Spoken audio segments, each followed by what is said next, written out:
saya hampir 24 tahun lah di sini berjalin.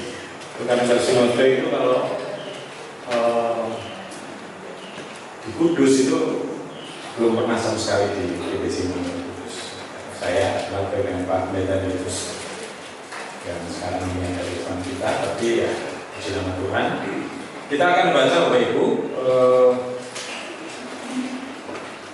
firman Tuhan dari Injil Matius pasal yang ke-28.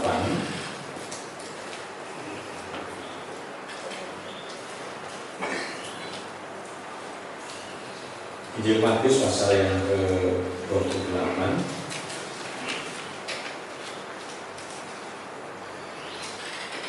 Kita akan baca ayat yang ke-16 sampai dengan yang ke-20. Kita akan baca bergantian. Saya yang genap, Bapak Ibu Saudara, ayat yang ganjil. Perintah untuk beritakan Injil, dan 11 murid itu berangkat ke Galilea, ke bukit yang telah ditunjukkan Yesus kepada mereka. Silakan.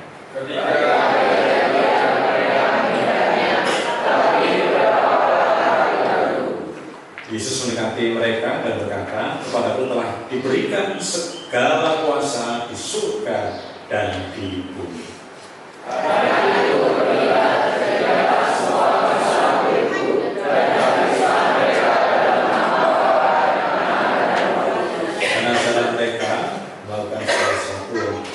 Perintahkan kepadamu, dan ketahuilah aku menyertai kamu senantiasa sampai kepada akhir zaman. Puji nama Tuhan. Bagi kita yang membaca firman Tuhan dan melakukan dalam kehidupan kita sehari-hari. Bapak Ibu, mari kita akan bersama-sama untuk menaikkan doa syafaat kita. Ada beberapa saudara yang sakit, perlu juga kita dukung dalam doa. Mari kita berkepala dan kita akan berdoa. Kami sungguh bersyukur di hadapan Tuhan karena pada pagi ini kami diizinkan Tuhan untuk bersekutu, berbakti, melayani di tempat kudus ini. Kami menyerahkan awal dan akhir dalam tangan kuasa Tuhan. Kami merindukan kuasa Roh Kudus hadir memimpin kami, memberkati kami. Kami yang sakit Tuhan akan sembuhkan, yang susah Tuhan akan hiburkan, yang kekurangan Tuhan akan cukupkan.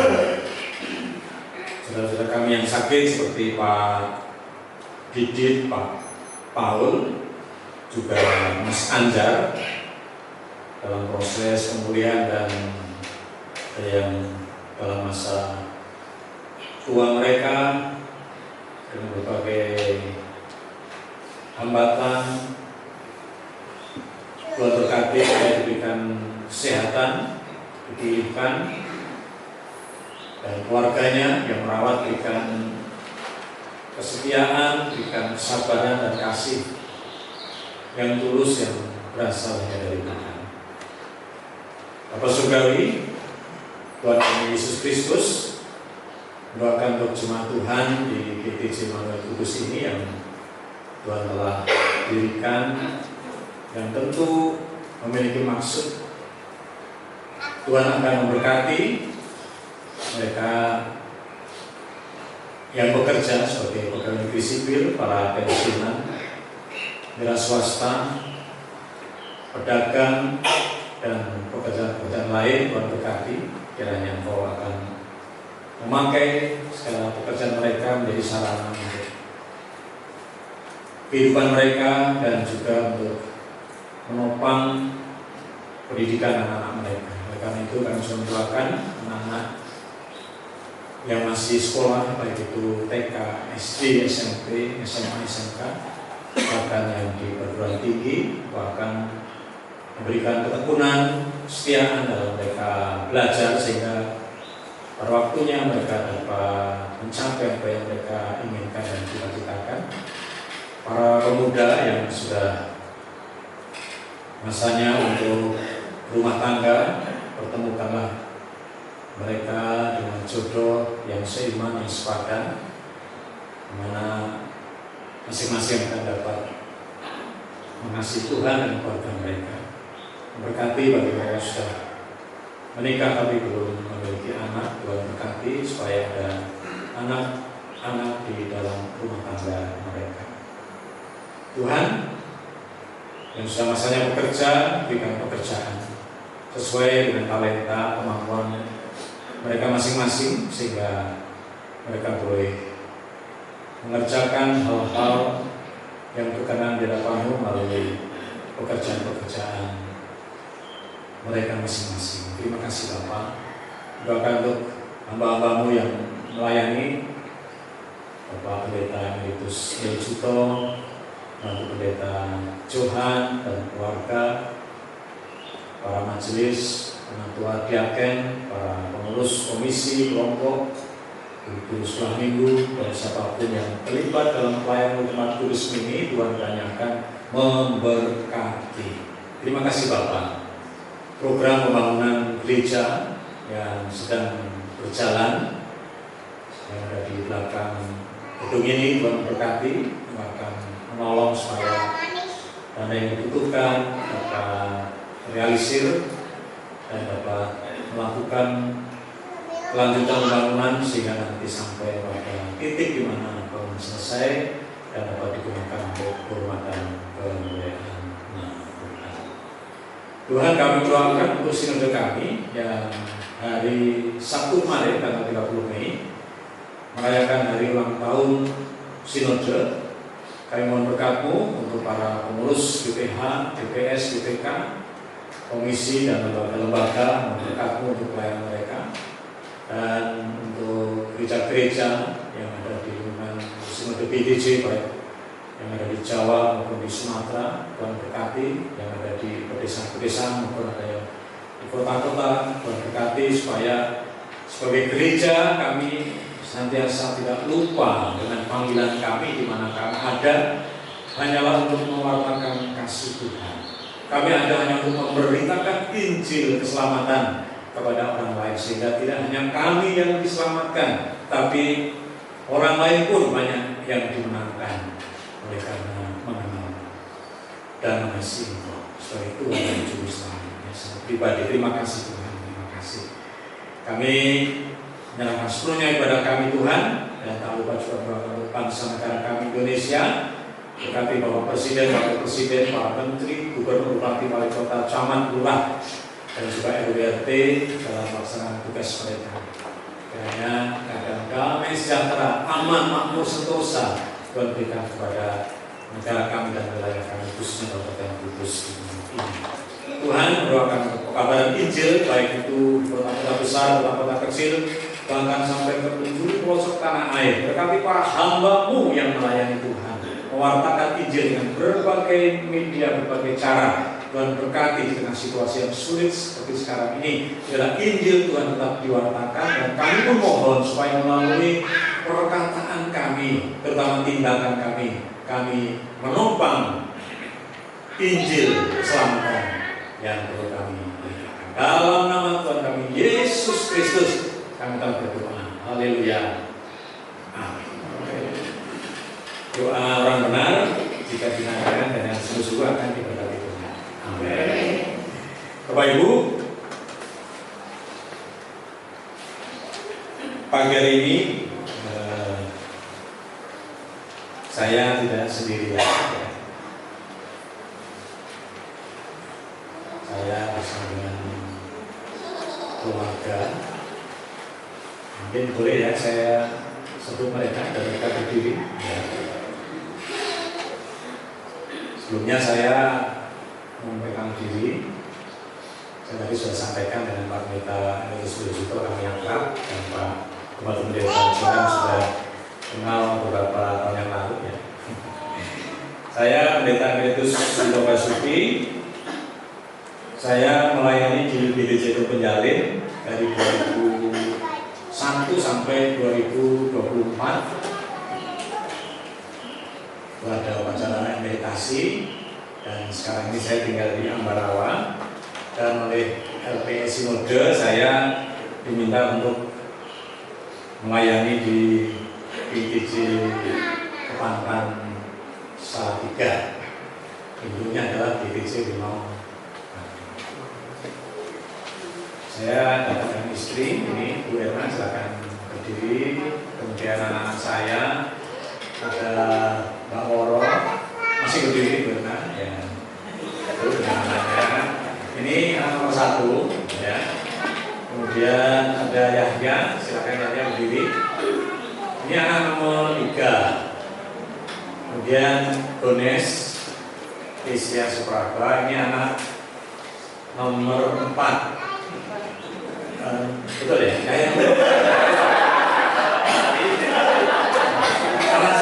Anaknya 7 orang. Jadi kalau nomor 1 Yahya nomor 4, Gones nomor 5, Pena ini silakan berdiri. Ini yang terakhir saya.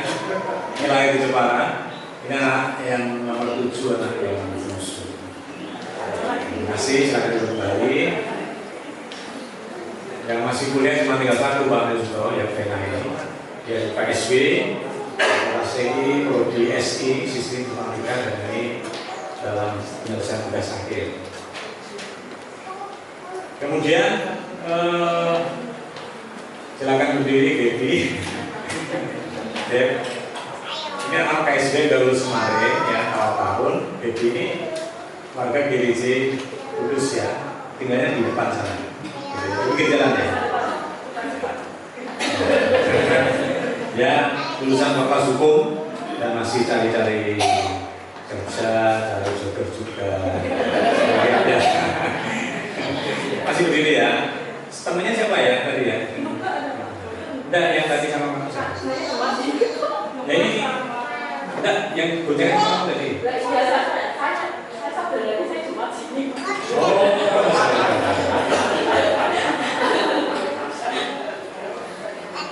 Silakan Nuke berdiri. Ini Nuke anak kasih juga, sekarang lagi makan di pabrik kacang 2 Kelinci. Masih 4 minggu lagi dari sini. Ya, dia dari BDC Puncak dan dia pengurus BDC Mana Salatiga. Sebelahnya Jenny, silakan berdiri Jenny. Jenny ini warga BDC Pati. Udah lulus ya, udah lulus sekarang di Pati, sedang cari kerja dan cari jodoh juga ya. Terima kasih. Jadi Nuke, Ubi, silakan sudah kembali. Dan yang ini silakan yang Pak Direktur Pak Eko Prianto, silakan berdiri. Nah ini sekarang guru SD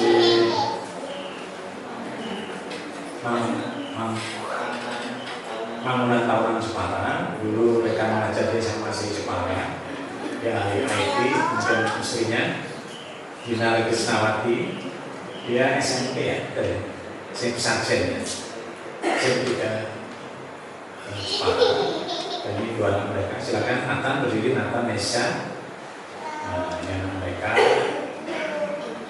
Nesha nanti akan menyanyikan lagu responsif ya.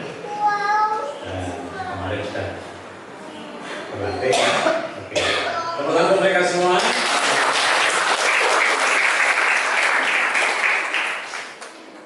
Nanti bisa disambung lagi Bapak Ibu. Dan saya oleh Mas Johan tidak diberi batasan waktu ya. Nanti agak panjang sedikit nggak apa-apa ya. Bapak Ibu, kita akan berbicara secara khusus yaitu tentang beritakan cinta kasih Tuhan. Kita ucapkan bersama-sama 1, 2, 3. Beritakan cinta kasih Tuhan. Ayatnya itu sudah populer mungkin. Pendeta Emeritus dan Pak Pembantu Pendeta sudah memperbaiki berulang kali. Atau mungkin sudah mendengar ya pesan ini karena ini yang seringkali kita sebut sebagai amanat agung. Jadi dalam Alkitab itu ada 2 amanat, yaitu amanat agung dan amanat budaya. Ya, amanat agung itu ya terkait dengan bagaimana kita memberitakan cinta kasih Tuhan atau dengan istilah lain itu adalah penginjilan atau evangelisasi ya. Tapi amanat budaya itu terkait dengan bagaimana kita menata etika, ya, kita menata lingkungan, ya, dan sebagainya. Tapi pagi ini fokus kita akan berbicara bagaimana kita itu memberitakan cinta kasih Tuhan. Bapak Ibu, kalau kita berbicara tentang memberitakan cinta kasih Tuhan, ada hal-hal yang perlu kita perhatikan. Oke, kita lihat berikutnya, bahwa perintah yang diberikan Tuhan itu kalau orang Jawa bisa menyebut sebagai wasiat. Kenapa wasiat? Biasanya orang Jawa ketika orang tua mau meninggal, ya, mau berpisah dengan anak-anak mereka selama-lamanya, dia menyampaikan sesuatu yang disebut sebagai wasiat. Dan wasiat itu tidak boleh, tidak harus dilakukan. Kalau nggak dilakukan, nanti orang Jawa bilang itu bisa malati. Apa itu malati? Bikin kualat, kan gitu ya. Makanya, wah, ini wasiat Bapak Ibu harus kita laksanakan. Kalau enggak, nanti Bapak Ibu bangkit dari kubur. Hai anakku, kenapa Bapak Ibu diwasiatku? Ya, Bapak Ibu, ini adalah sesuatu yang sangat urgent, sangat penting, ya. Apa itu Bapak Ibu? Yaitu yang pertama, Yesus menyuruh menjadikan semua bangsa murid. Dalam Alkitab bahasa Inggris, kata murid disebut disciples. Kata disciples itu kemudian muncul dalam perbendaharaan kata bahasa Indonesia dengan kata disiplin. Ya, disciples, disiplin. Sehingga Bapak Ibu dan saudara sekalian, Yesus memerintahkan, Yesus mewasiatkan kepada kita semua orang-orang percaya, dulu pada para murid, supaya semua bangsa, dalam bahasa Yunani disebut sebagai etno, kita mengenal istilah etnis, ya, tidak sekedar bangsa Indonesia, ya, tetapi ini menyangkut semua etnis, bahwa bangsa Indonesia itu ada etnis Jawa, etnis Sunda, ya, etnis Batak dan lain-lain. Nah, ini menunjuk bahwa semua bangsa itu, ya, menyeluruh Bapak Ibu, itu menjadi perintah Tuhan supaya semuanya dimuridkan, dibuat menjadi orang-orang yang disiplin, mengikut apa yang dikatakan oleh Tuhan. Nah, pertanyaannya Bapak Ibu, kita ini sebelum memuridkan, apakah sudah menjadi murid Tuhan? Apakah kita sudah disiplin rohani kita? Apa yang kita pikirkan sehari-hari? Apa yang kita lakukan sehari-hari? Apa yang kita ucapkan sehari-hari? Nah, ya, Bapak Ibu, saya suka lihat podcast yang mewawancarai anak kecil, ya, orang-orang Amerika atau orang-orang Eropa itu, ya. Jadi mereka ditanya. Jadi di Facebook ada, misalnya ada mini talk TV. Jadi anak kecil ditanya, ya, ditanya, what do you like? Sorry.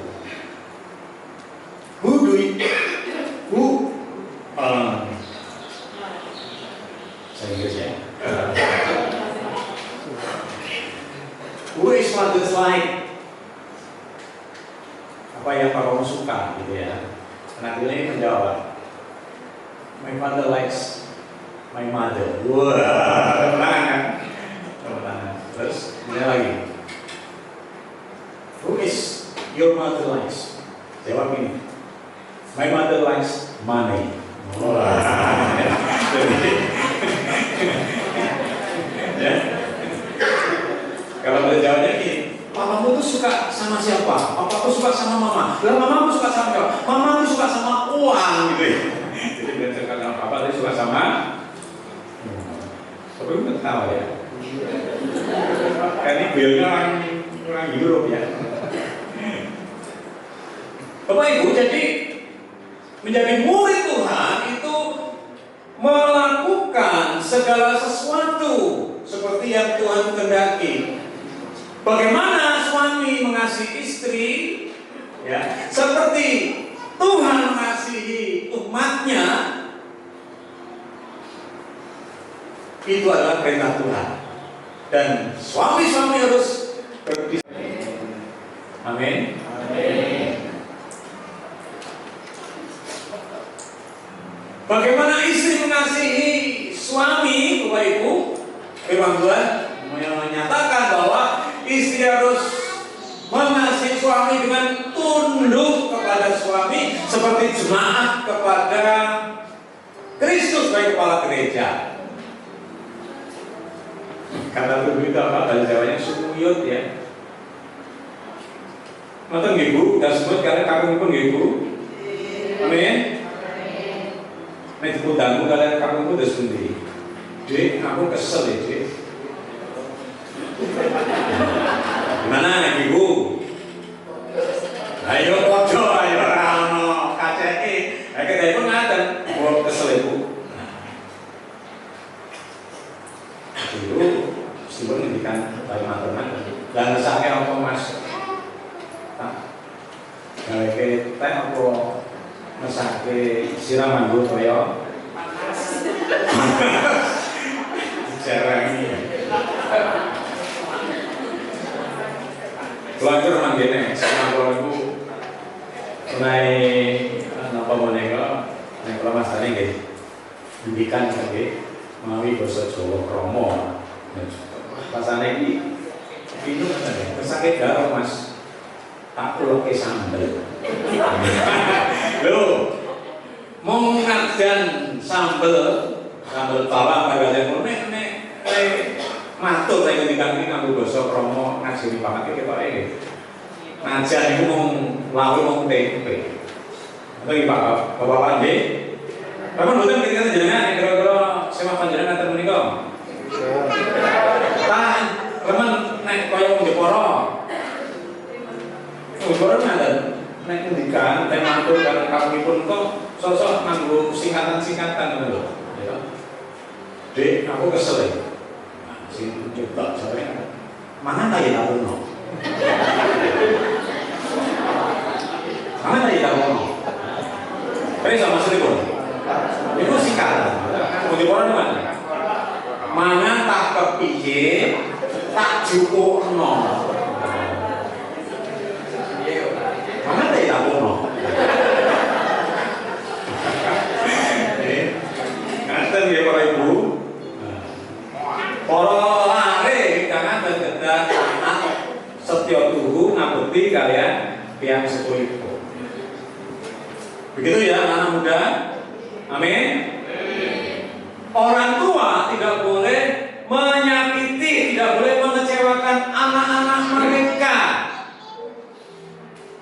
Kalau udah janji harus ditepati. Amin. Sing meni amin sing nom-nom. Pahane mbok ane kadang-kadang janji tok kita. So tapi belum kenyataan. Tapi begini adik-adik ya, kalau orang tua sering-sering begitu doakan terus karena barangkali memang belum ada rezeki. Nah itu Bapak Ibu hidup yang berdisiplin ya sebagai murid sehingga dengan demikian kita layak untuk memuridkan orang lain. Amin. Kalau di Jepara itu ada istilah jargoni ya. Dulu sampai ya. Jargoni itu bisa ngajar besok. Karena belum pernah memuridkan diri sendiri terus memuridkan orang lain ngandani bojone ning orang lakoni dhewe Bu ojo tulan bae lah Bu monggo wae tapi dia sendiri itu kalau malam suka nongkrong sama teman-teman sampai malam si bapak itu ngandani anaknya do sinau sing cakep dadi wong Tapi bapak nih, ibu nih, saben dino cekelane apa? HP, delokane TikTok terus ya. Itu Jepara atau Salatiga. Ini kan kota Kudus ya kan? Ya kan? Itu sama dengan kotanya Yesus. Kan orang bilang Yesus orang Kudus ya kan? Bapak Ibu, yang kedua perintah Tuhan, wasiat Tuhan adalah membaptis dalam nama Bapa, Anak, dan Roh Kudus, saudara, sehingga ini memberi pemahaman kepada kita supaya hidup kita itu yang belum baptis harus segera baptis. Di Salatiga, di mana kami pernah melayani mahasiswa yang ingin baptis di tempat asal gereja, tapi karena jauh sehingga kami memberi layanan baptis, layanan katedrasi baptis. Jadi kami yang mengadministrasi, kemudian yang membaptis adalah gereja asal. Bapak Ibu, yang ketiga, supaya mengajar sesuatu yang diperintahkan. Nah ini ya, mengajar ini memang secara spesifik adalah tugas para hamba Tuhan, para pelayan Tuhan. Saya suka menyebut pelayan Tuhan, Mas Pembantu Pendeta Johan, Pak Mujuto. Saya ini era-era waktu itu kami disebut sebagai pelayan Tuhan, servant of God. Tapi kemudian berkembang menjadi pengajar, gitu. Dan sekarang adalah gembala. Wah, saudara-saudara. Jadi memang masing-masing punya perkara, tapi saya paling senang kalau disebut sebagai servant of God, kami pelayan. Ya. Dulu saya masih pendeta, bukan pendeta, vikaris, ya. Jadi pelayan Tuhan. Jadi kadang-kadang banyak masalah yang menimpa kepada hamba Tuhan, tapi kita akan membalikan diri sebagai servant of God, pelayan Tuhan, maka ya, karena saya pelayan Tuhan, maka semuanya hanya saya serahkan kepada yang mengutus saya, yaitu Tuhan. Nah saudara, mengajar ini juga kepada orang-orang yang sudah percaya. Mereka juga berkewajiban mengajar orang lain. Ya, sehingga Bapak Ibu dan sekalian, ketika kita sudah bertumbuh dewasa iman kita, maka kita pun juga mempunyai tugas untuk menyampaikan kebenaran firman Tuhan kepada orang lain. Mungkin melalui kelompok-kelompok sel, atau mungkin berayatan, atau mungkin pemahaman kita pribadi. Di Salatiga kami tahun 2024 sekitar bulan Oktober kami bentuk kelompok bersama dengan 6 orang mahasiswa termasuk Nuke ini. Dan kemudian Juli 2025 dari 6 orang itu kemudian membentuk sel grup yang lain. Dan harapannya bulan Juli Agustus 2026 ini akan membentuk sel-sel grup yang baru. Saya bilang ke teman-teman ini, kita bukan menjadi bapak ibu rohani mereka, enggak, kita menjadi kamas bagi mereka. Jadi sebutan menurut saya itu sebenarnya kamas ya. Kemarin kami ajak dia untuk ngobrol-ngobrol di cafe 24 ya. Jadi ada cafe yang didirikan di atas tanah Yaton Kinode itu. Jadi percakapannya antara kamas dan adik gitu ya. Ya, saya tanya bagaimana ini makannya di Dua Kelinci sampai kapan sebagainya, dan kita akhiri dengan doa bersama. Bapak Ibu, yang kedua selain perintah dan wasiat yang kita pelajari, next, ada janji Tuhan. Janji Tuhan yang Tuhan sampaikan kepada para murid dan kepada kita semua pada hari ini, yaitu Tuhan yang memiliki kuasa, yang memiliki power, yang memiliki authority di bumi dan juga di surga. Bapak Ibu, ini ada mamanya Nesya ya. Saya sebut Dinar ya. Waktu dia SMP, itu dia dengan teman-temannya SMP berapa orang itu menjadi tim doa pengusiran kuasa kegelapan. Saya tahu pada waktu itu zamannya dia remaja itu banyak yang kerasukan setan. Setan itu bisa berdialog loh. Saya tanya, kowe sapa? Aku. Jenengmu sapa? Manggonmu ning endi? Aku. Yang muncul gede. Jadi kalau Bapak Ibu nanti ke jalan ada pohon besar itu ada penunggunya. Benar, saksinya itu. Dan setan itu kalau diajak dialog itu dia mintanya macam-macam. Aku jaluk kembang. Kan waktu itu di akunnya kami nggak ada jatah untuk beli kembang ya. Saya bilang orang kembang. Aku jaluk banyu. Orang banyu. Aku jaluk telke gitu. Udah malam nggak ada angkot kan? Saya bilang orang kendaraan mulai dulu. Dia nyebut tempatnya di sebuah kuburan di dekat pantai. Dan sebenarnya setan itu bertingkat-tingkat seperti kita ya, ada yang nggak bisa bahasa Indonesia, nggak bisa ngomongnya sesuai dengan kayak ukur gitu ya. Itu pernah itu, saksinya itu benar. Saya doa dalam bahasa Indonesia seperti pendeta Pantai Kosta masih muda kayak Mas ini, Mas Cuma. Nama Yesus, akhir keluar. Nama ya enggak. Saya pikir ya Tuhan ini kita sebut Indonesia.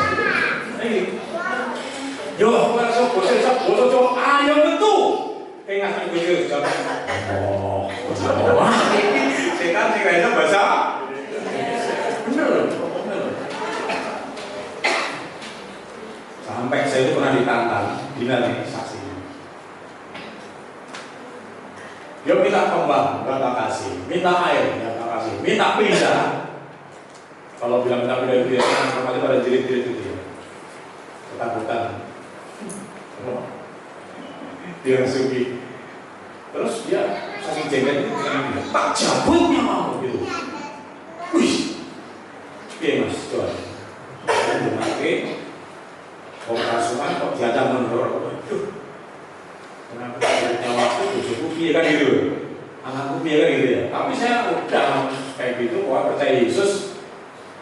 Tak cabutnya, cabutan saya bilang gitu. Semuanya berakhir. Setan itu akhirnya keluar dan dimana oleh karena kuasa Tuhan. Amin.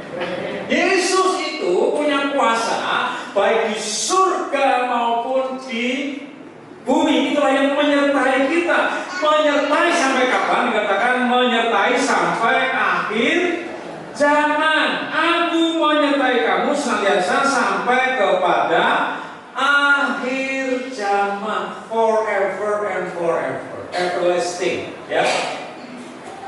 Itu sebenarnya kalau terjemahkan begini, selama-lamanya, selama-lamanya, selama-lamanya, selama-lamanya, selama-lamanya, selama-lamanya, selama-lamanya, terus tanpa berhenti. Jadi saudara, kalau kita punya konsep pemahaman seperti yang Tuhan janjikan, maka ya kadang-kadang kita takut untuk memberitakan Injil. Kadang-kadang kita berpikir, kalau aku seperti ini, kira-kira orang bisa menerimaku enggak ya? Nah, gitu ya. Tetapi kalau kita berfokus, berpijak kepada kuasa Tuhan, Tuhan berkuasa untuk membuka hati orang-orang yang membencinya. Tuhan berkuasa untuk mempertobatkan orang-orang yang keras hatinya. Maka kita yakin bahwa barangkali sekarang kita ngomong belum diperhatikan, tetapi tiba saatnya, waktu Tuhan pasti yang terbaik. Walau kadang tak dapat dilewati cobaan, ku tetap percaya. Waktu Tuhan. Nah, tapi kalau saya bilang begini, orang mikirnya di Jepara itu di Bangsa ada namanya desa cobaan. Ya. Jadi kalau nyanyi lewat dicoba, Pak, saya Pak, mencoba itu orang ngobrol bakso, Pak.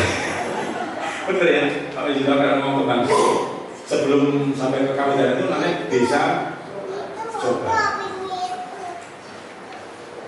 Berikutnya saudara. Jadi Bapak Ibu dan saudara, ada perubahan-perubahan hidup karena orang percaya kepada Injil Yesus Kristus. Kita melihat Rasul Petrus, dia adalah nelayan yang biasa.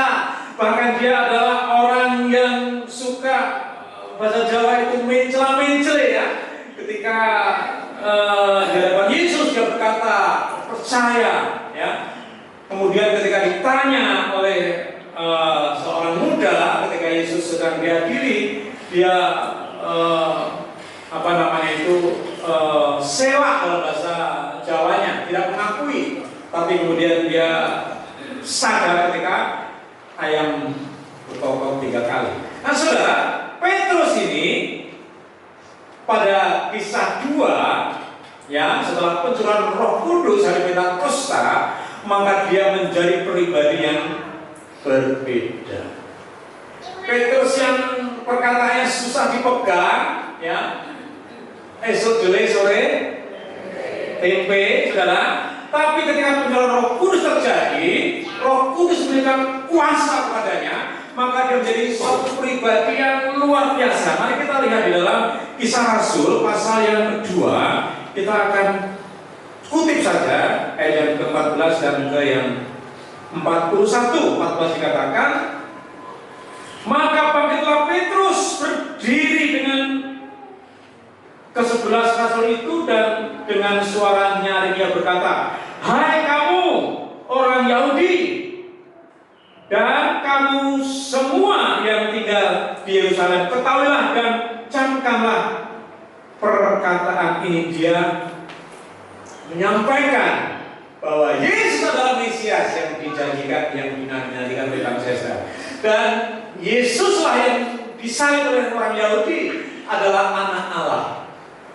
Dengan percaya kepadanya maka orang akan selamat. Ayat 41 Bapak Ibu, kalau Petrus orang sederhana ya, tapi sudah diubahkan hatinya dan Roh Kudus memakai kehidupannya.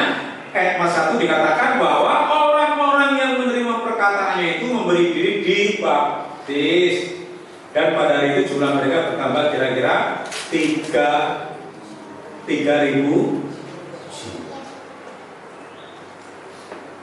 jemaat yang paling besar PTJ itu kalau nggak salah PTJ Matur Pasir Barat itu jumlahnya sekitar 3.000 sekian.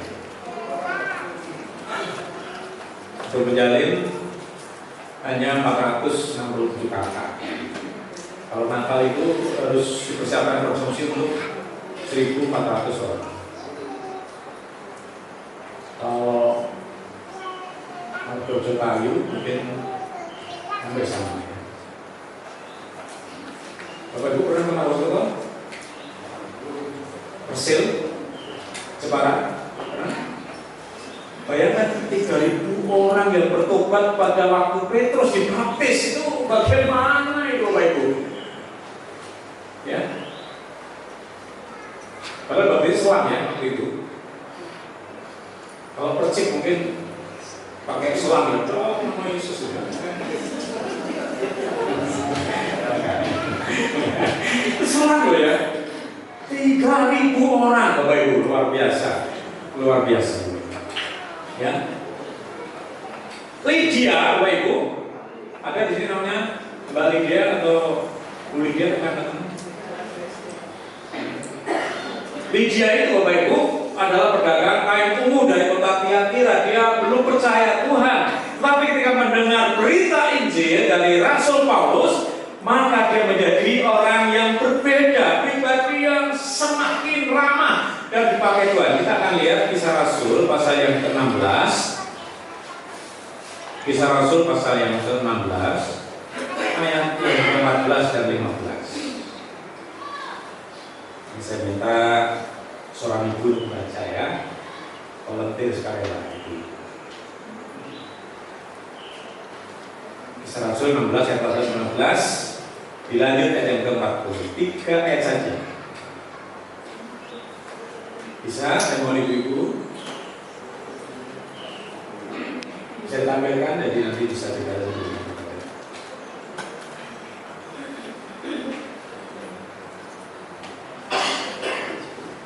Orang Kudus ini kan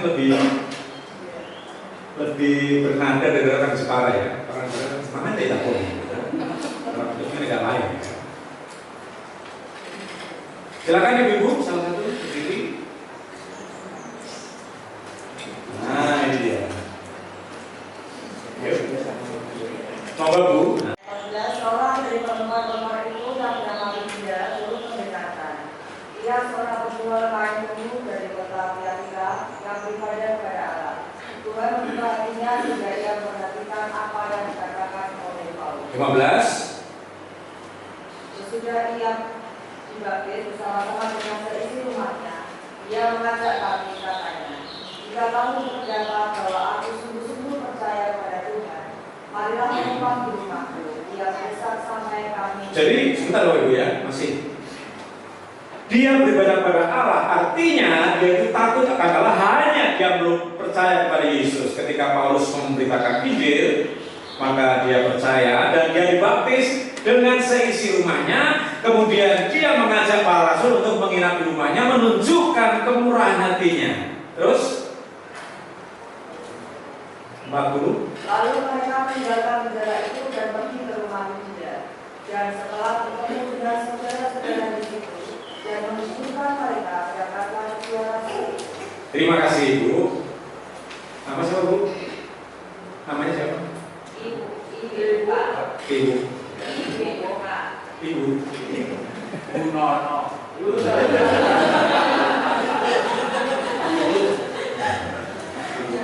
ya. Bu Nono ya. Itu apa yang ada lagu itu Bu? Nono. Nono. Sopo sih? Nono atau Nono gitu ya?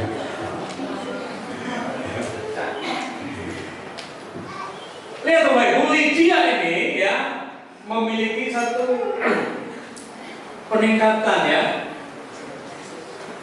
glorifikasi dalam hidupnya. Dia semula adalah orang biasa ya, meskipun dia mengenal orang Yahudi, tapi setelah dibaptis dia mengenal Yesus, dibuka hatinya untuk mendesak para rasul ya, untuk menginap di rumahnya.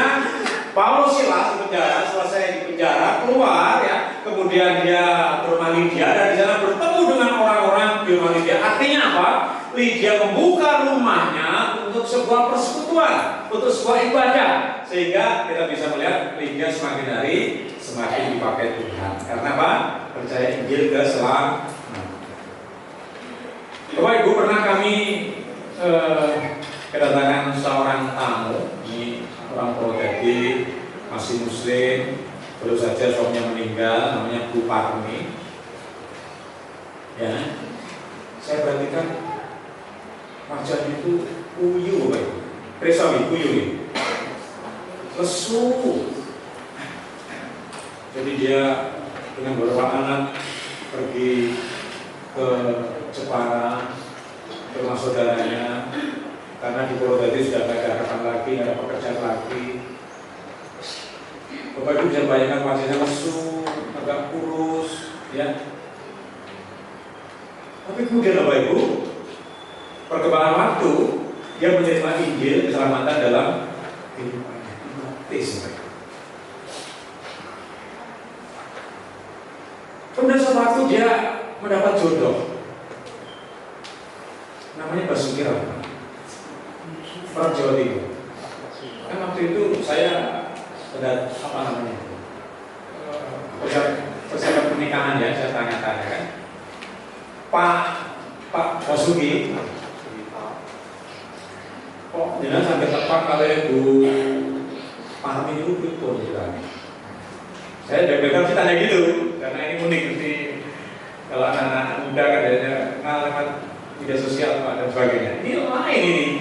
Jadi Pak Basuki Rahmat ini dia masih Muslim.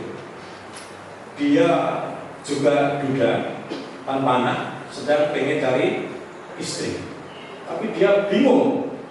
Akhirnya dia acak nomor HP dulu kan masih relay itu. Acak nomor, yang penting dia ngetik saja. Ngetik.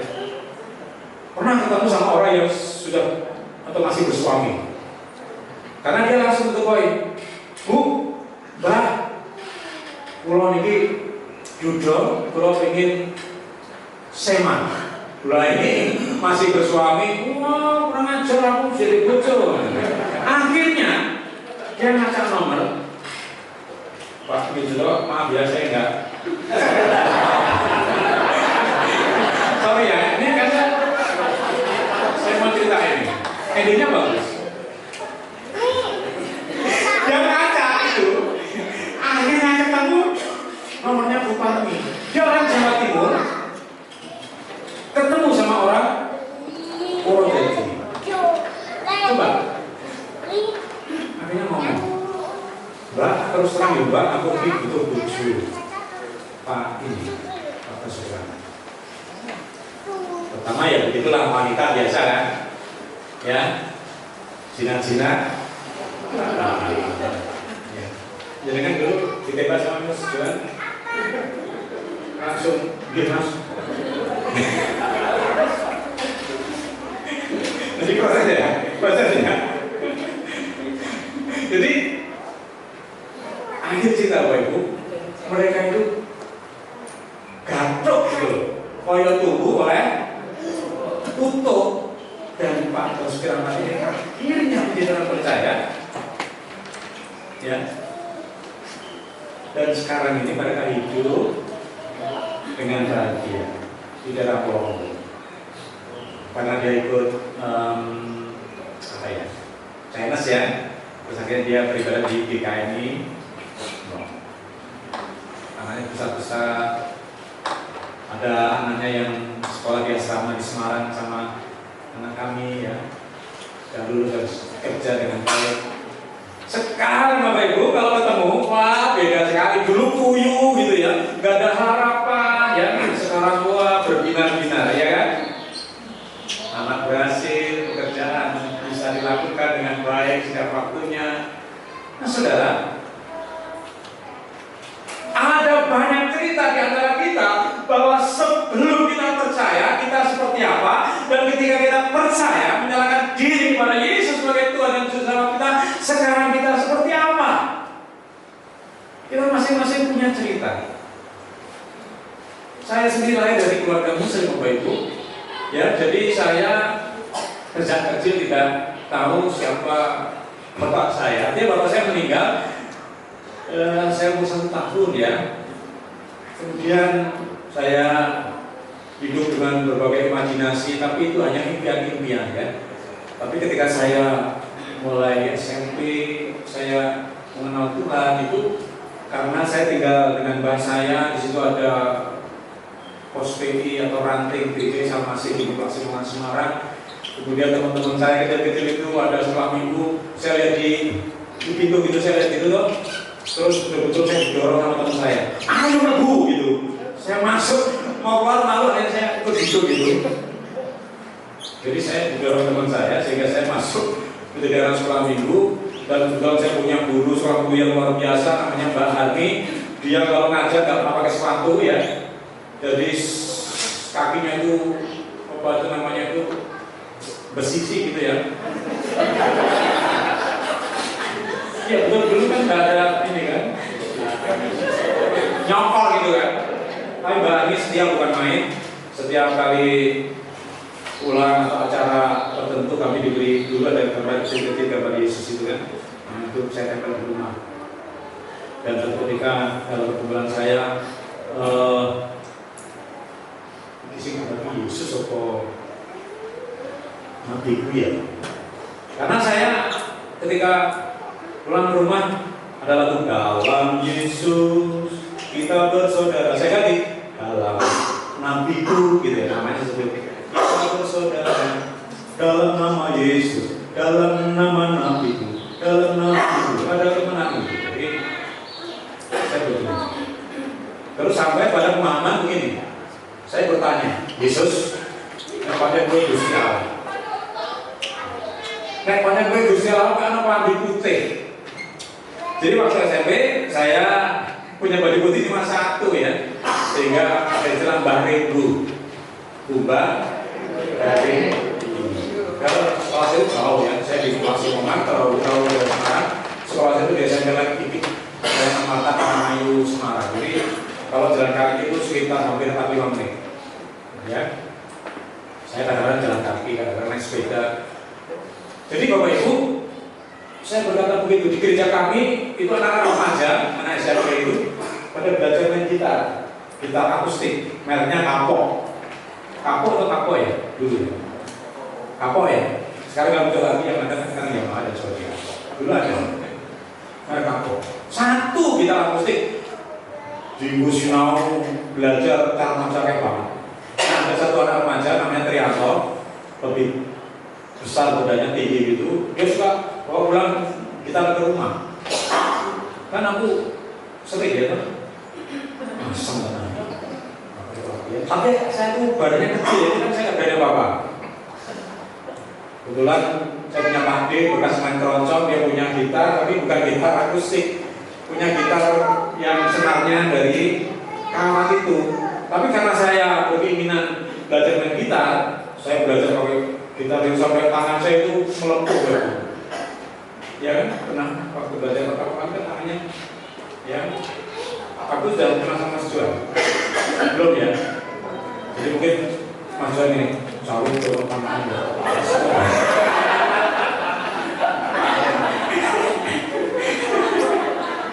Pelontok-pelontok gitu loh Bu ya. Jadi intinya saya itu jodohan sama Trianto itu.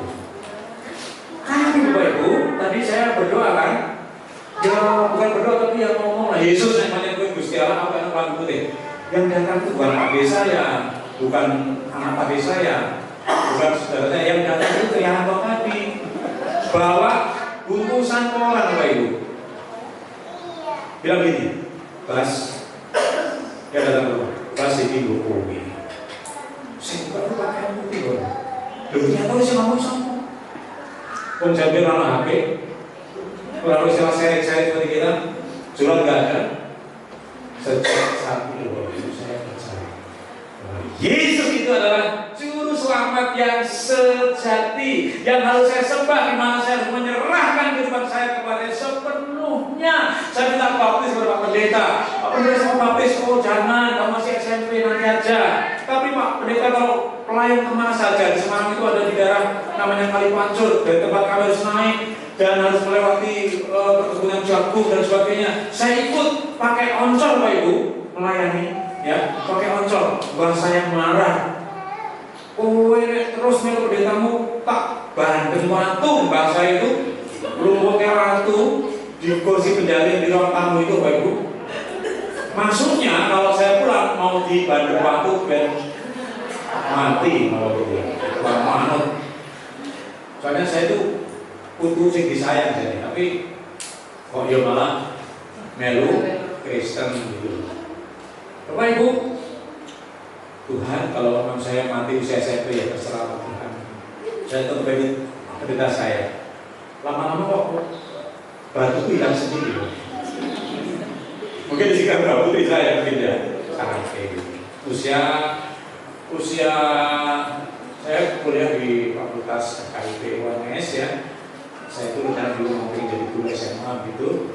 Waktu tingkat akhir saya dipanggil orang tua saya, ibu saya.